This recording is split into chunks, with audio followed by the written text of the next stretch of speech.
Tango Koki avec Stéphane Balamongue.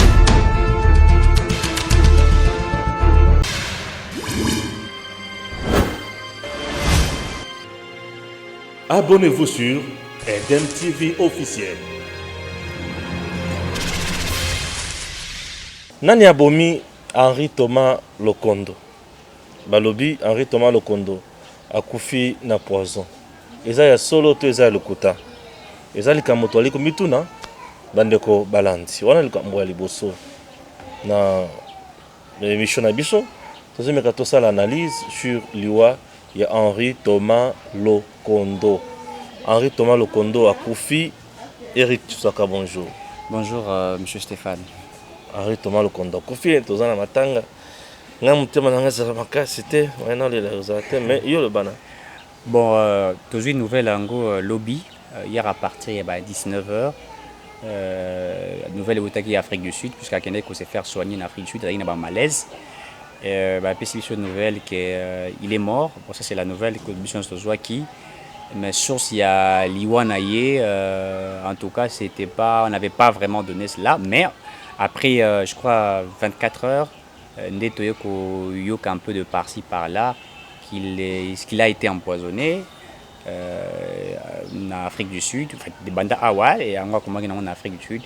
Tant que Mekiko fait copier ses traitements et ça dit qu'il n'a pas pu à rendre âme. Mais cette information n'est pas encore tellement sûre puisqu'il faudrait maintenant ceux qui, je sais pas si ceux qui barrent ça la famille naïe barrozimaba ça l'autopsie. Peut-être pour vérité à sous-capoter réellement. Est-ce qu'il est mort dans maladie et tout ça, ou bien c'est les poisons. Mais puis la politique, on a essayé qui c'est. Non, avant tout quand on a politique. Tout ça, tout ça, on a aspect à mort.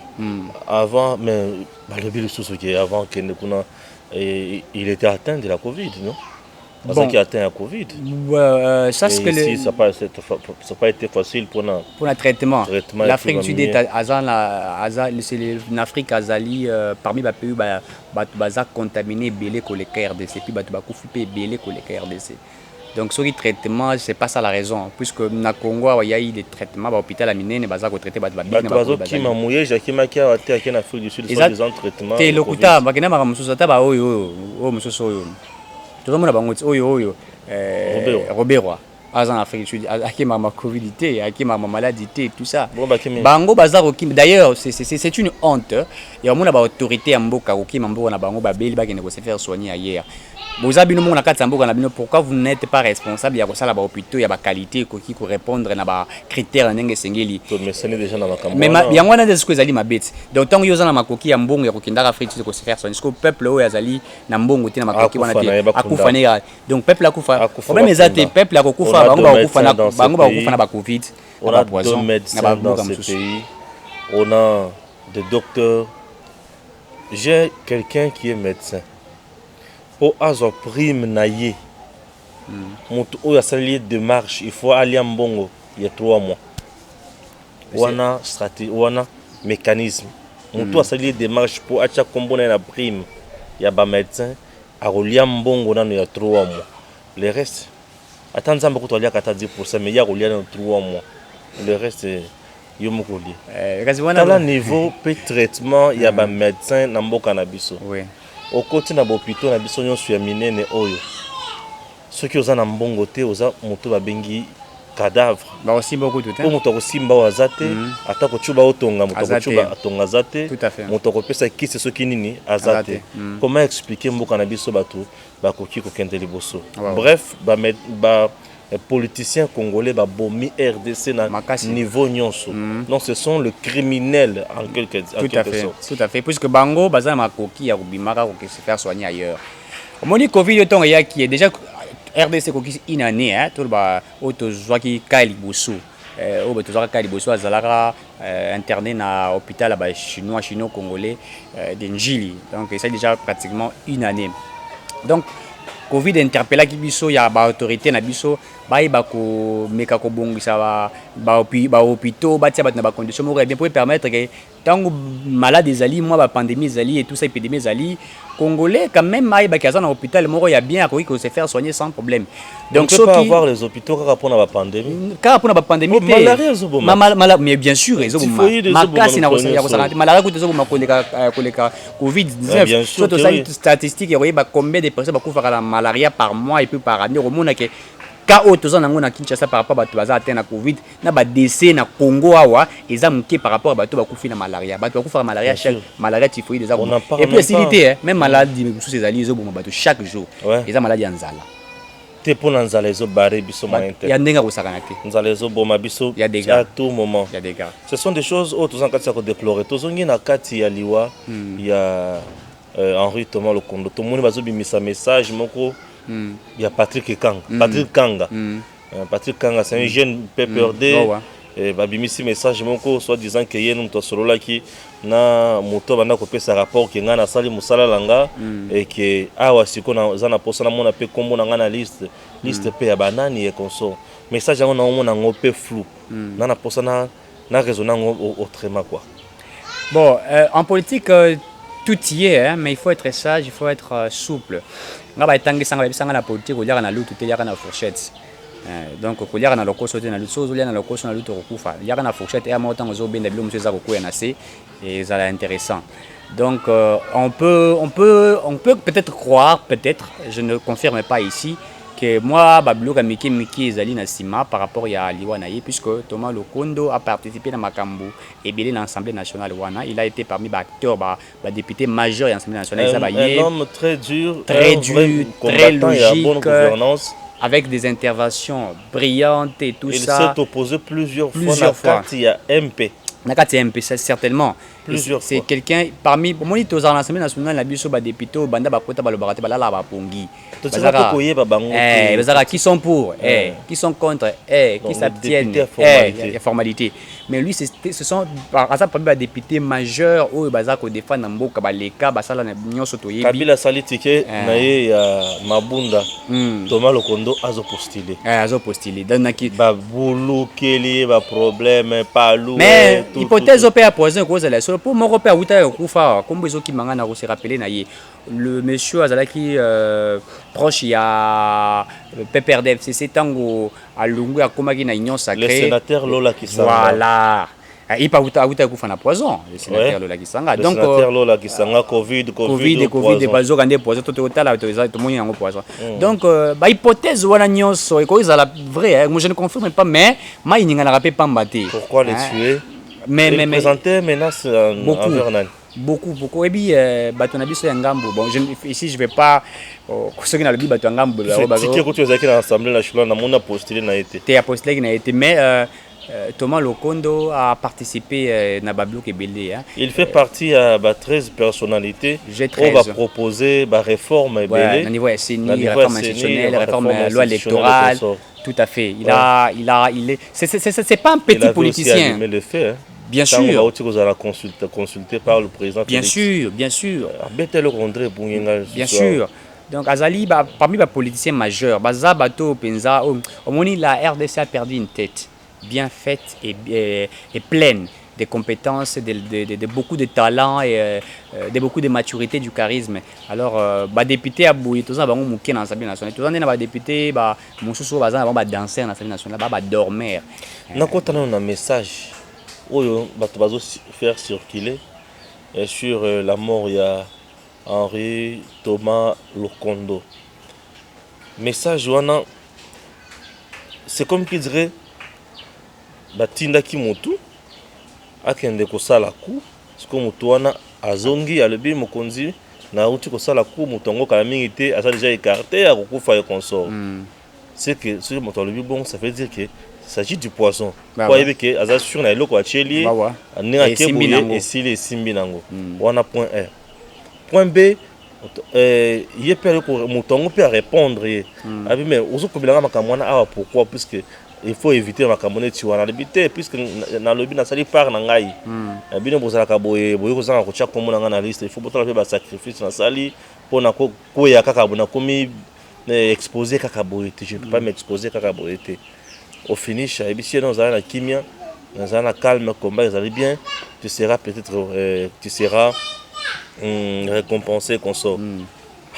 Mon tourni à cause de la coutine Henri Thomas, la coutine à moto qui ne courant pas Henri Thomas, pour moto à Tinaki, à chaque monde na liste. Nani. Place on a comme on a un peu fou. Et c'est quand on a des alliés, mon salaire justice c'est pas ça là. Henri Thomas, ces derniers temps, il est resté silencieux plutôt. Il ne parlait presque plus. Peut-être que c'était dit à la maladie, on ne sait pas. Il était là, il ne présentait aucun danger, aucune menace pour le régime à Félix. Il était là. Je peux dire que c'est depuis le temps qu'il y a la consultation. Est-ce que c'est pour avoir dit Makamusu ou va contredire la consultation? Elle n'est pas autorisée. Ouais, ça de bon en fait, l'hypothèse n'est pas et cause en vrai hein. C'est là quoi bêta quand ils auront contradiction makasi ya ndenga kosakanate bouger ils sur makambo ya makasi et tout ça coalition FCC tout à fait coalition FCC cash ouais le bac qui est mon conseiller qui va au Kabwanate c'est la continuité et tout ça ouais donc on va le retour c'est pourquoi nazolo bac politique les ali malam pour na osala mais il faut que vous la paix président. Vous voyez comment on aborde les gens, comment on fait les choses, c'est très important. Et il faut aussi travailler sa spiritualité, c'est très important. Travailler son entourage, c'est très important. Moi, si tes proches collaborateurs et tout ça. Après les alliés belés, proches collaborateurs alors message il faut que justice ça mais message averti de quoi. Pourquoi ils ont échangé de cette manière et peut-être par rapport à Bablo qu'on a détecté c'était quoi et c'était par qui et tout ça puisqu'il faut que l'on la Bablo déjà ce sont des messages des messages à trompé et il faut se rassurer réellement que ce qui a été dit par rapport il y a échange batomi balé bazaki nango pour éliminer l'honorable. Vous voyez, mais moi ce que je regrette c'est que bato bazarami na précipitation pour éliminer bato mususu bango babanza arrête ba kotika la mabanga ya libela na ça c'est compliqué donc moto bomi lelo bomi mutu lelo akufi be yo emso kotika dans 10 ans 20 ans mais souka na rezani rokufa pekaka peut-être qu'il a accueilli bien avant que toi qui kopema na yi tout ça aroza emso nzama ko sala grâce à ça pardonner mais yo sikoyo hein ça sera un peu ça la vie elle est un petit peu compliquée mais nous pensons que hypothèse nyonso tolobi auto parce que même dans les réseaux sociaux ça chauffe des par-ci par là de partout c'est peut qu'il a été empoisonné certains disent la Covid et tout ça on a tout vu mais donc si les gens disent ça c'est que quelque part il y a quelque chose qui a bougé puisque l'honorable a été et puis même hypothèse il y a la Covid bon moi on douté parce que les gens baza atteint la Covid ba ko bikara pe na Covid wana ezana kisa c'est ça raté na bamboka ebele et puis to komi na système a pe na habité ceux qui l'autre photo chance à kolobela ngo pe avec votre autorisation makamba ba vaccin eza ko koma pe pour na Covid et tout ça donc les gens bazo que se faire vacciner déjà bazo se faire déjà bazo se faire déjà vacciner et tout ça donc nous pensons que ce n'est pas une raison Yakolbaka Kenda en Afrique du Sud de Robert en Afrique du Sud sur Aosanin habité kana Covid azawana fandi banda Kenda zongana noté en Afrique du Sud là c'est toujours la Covid ministère atirana bon peut-être le secrétaire général azana osala musala na yeba to cabinet na baza osala musala et tout ça et la honte aussi na ba dossier na tout na ilunga Kenda na mona rien sauté le kamba basi ya chose communiquer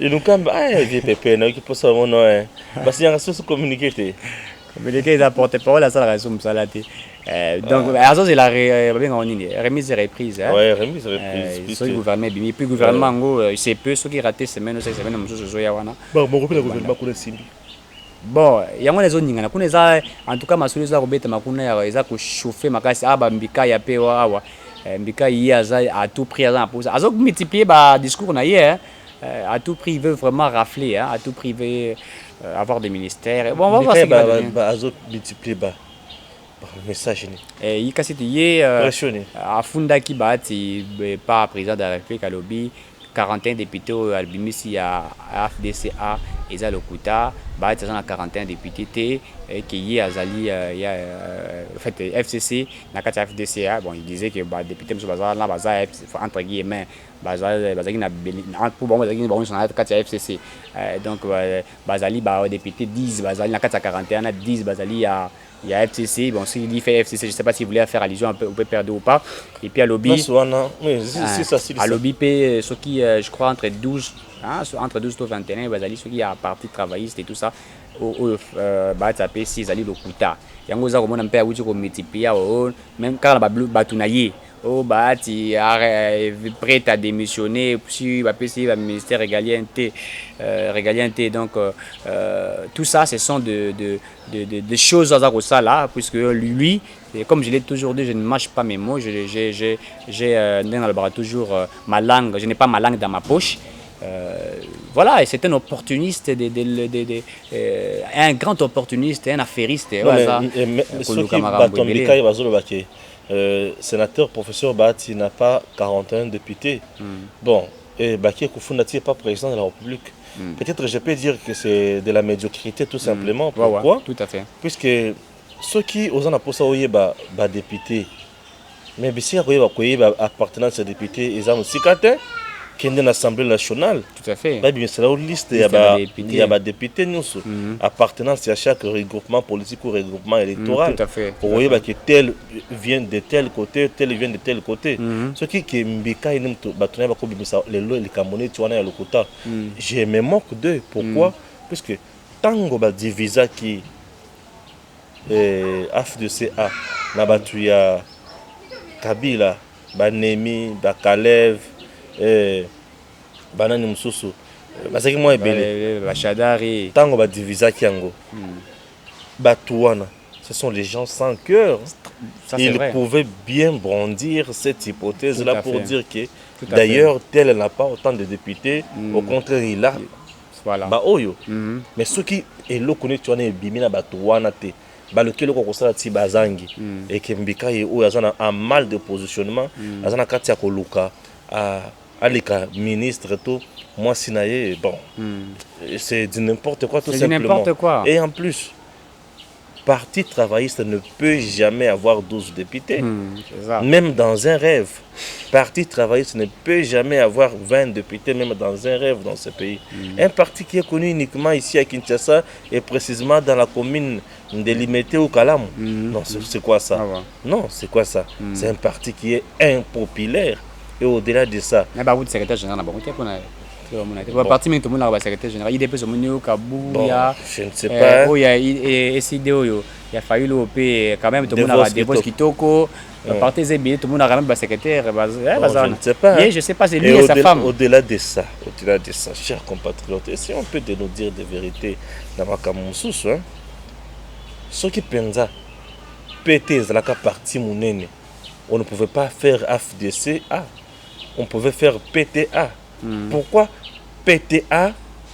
Non, pourquoi pas PTA et CCU et alliés? Mende.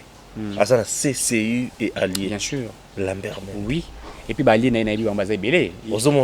Imaginez niveau. Berthelot par exemple. Il y a CCU, tout à fait. Il y a majorité présidentielle, tant on va ensemble. Tout à fait. À part majorité présidentielle, il y a FCC na Bangoana. Tout à fait.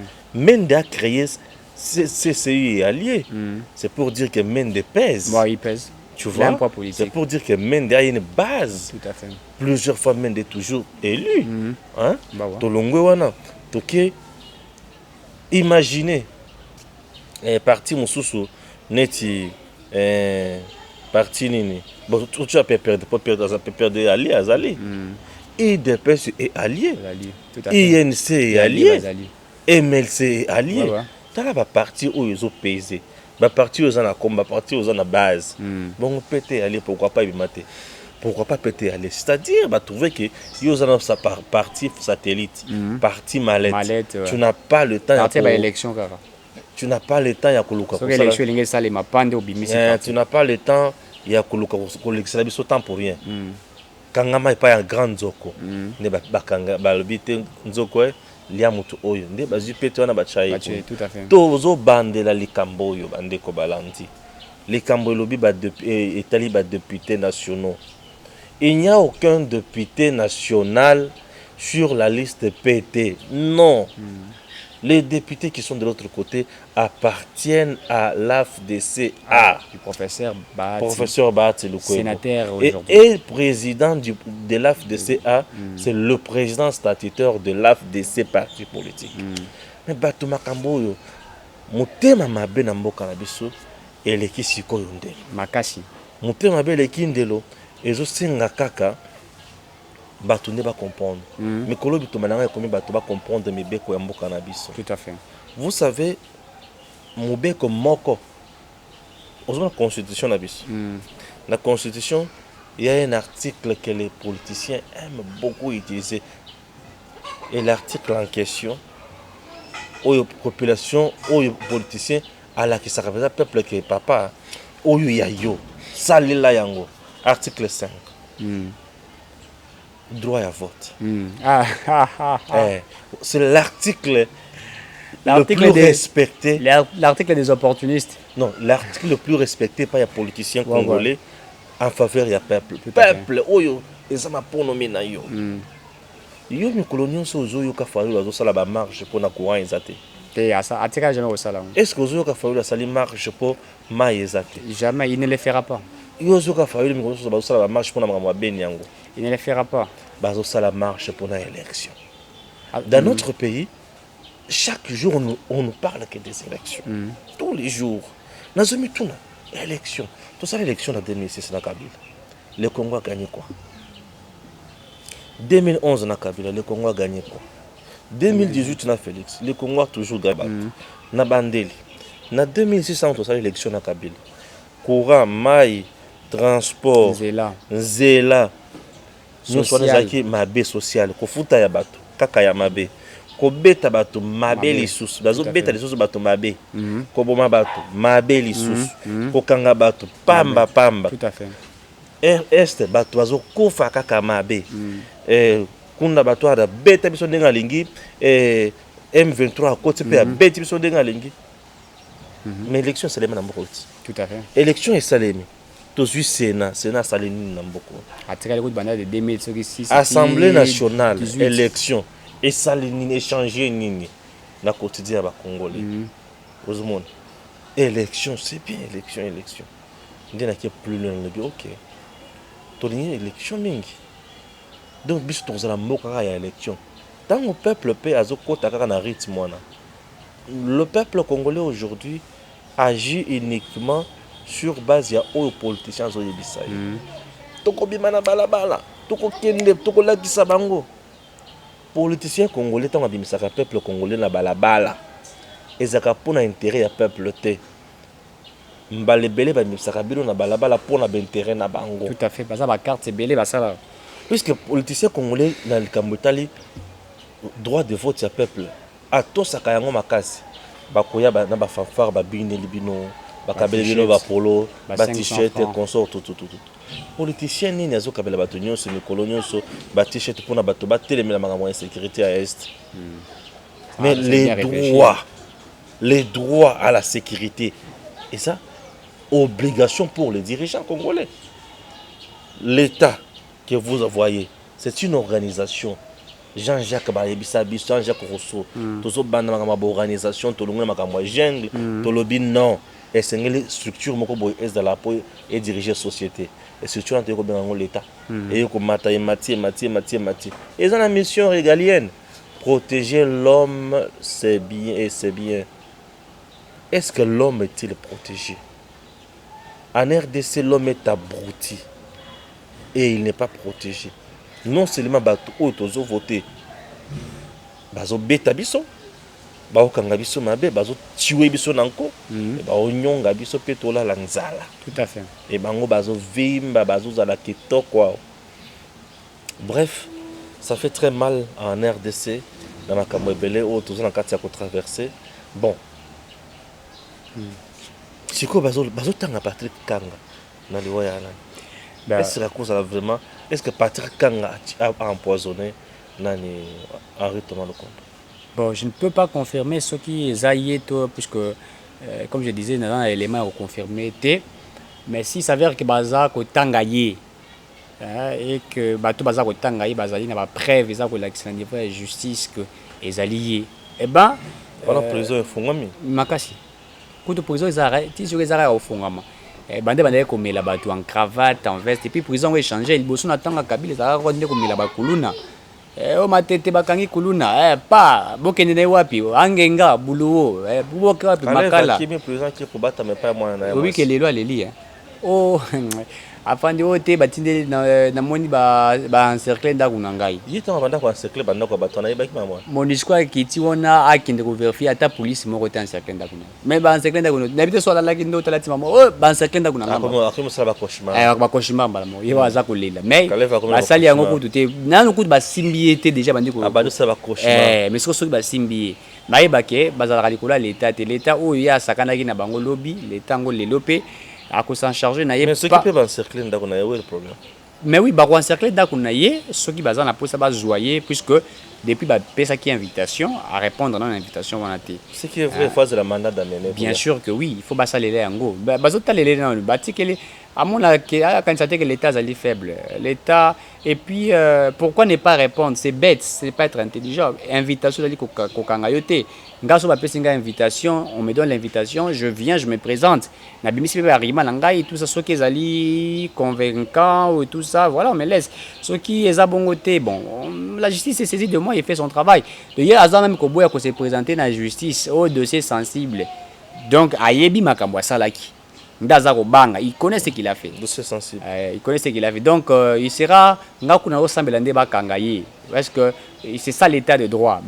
Nous avons été. Nous sommes des gens. Oh, tout ça là, marche. Parmi Bato, Leva, Bakanga, Basalaboué. Nous étions là. Donc aujourd'hui, tout ça, pour tout le monde a caché, beta, bango, bazoki, bakangi, bango, basinga, munoko.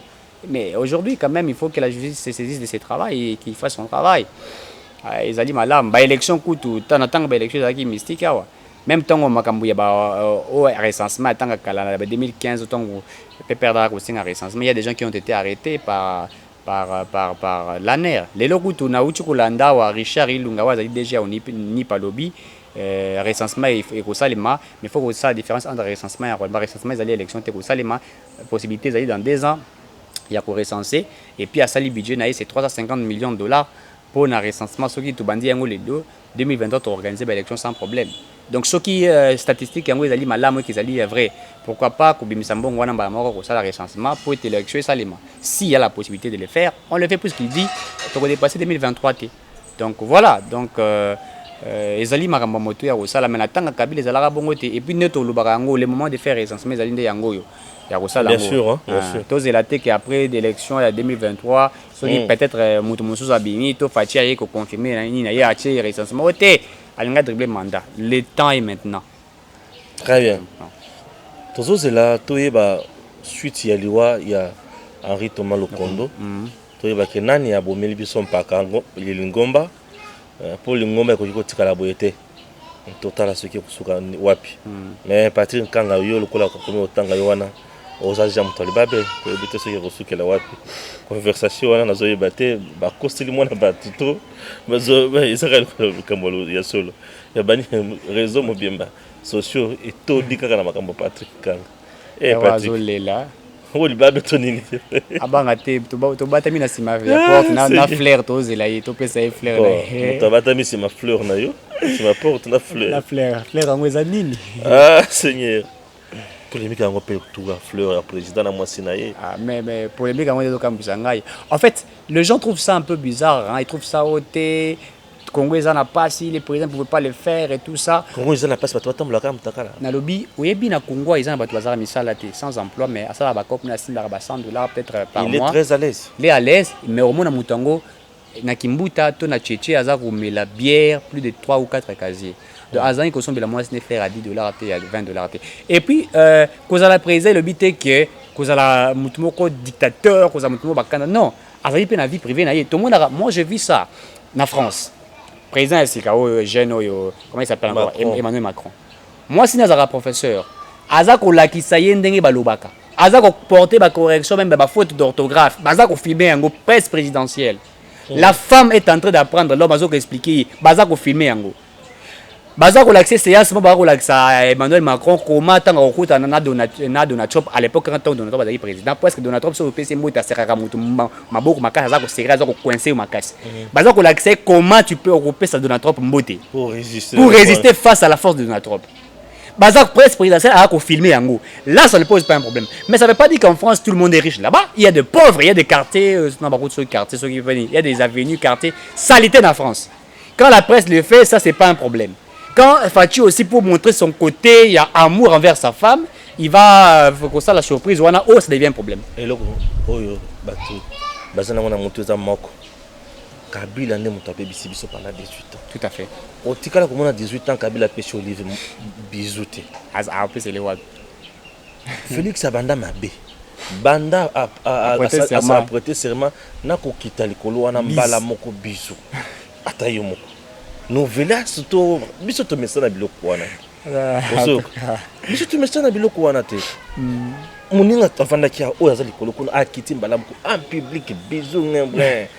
Kamata bisou. T'es même c'est pour. Siko. Bisou te bika photo moko Kabila. Ouais, attends. Voilà ce qu'on lit. Merci.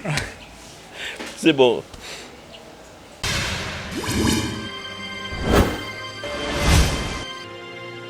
Abonnez-vous sur Eden TV officiel.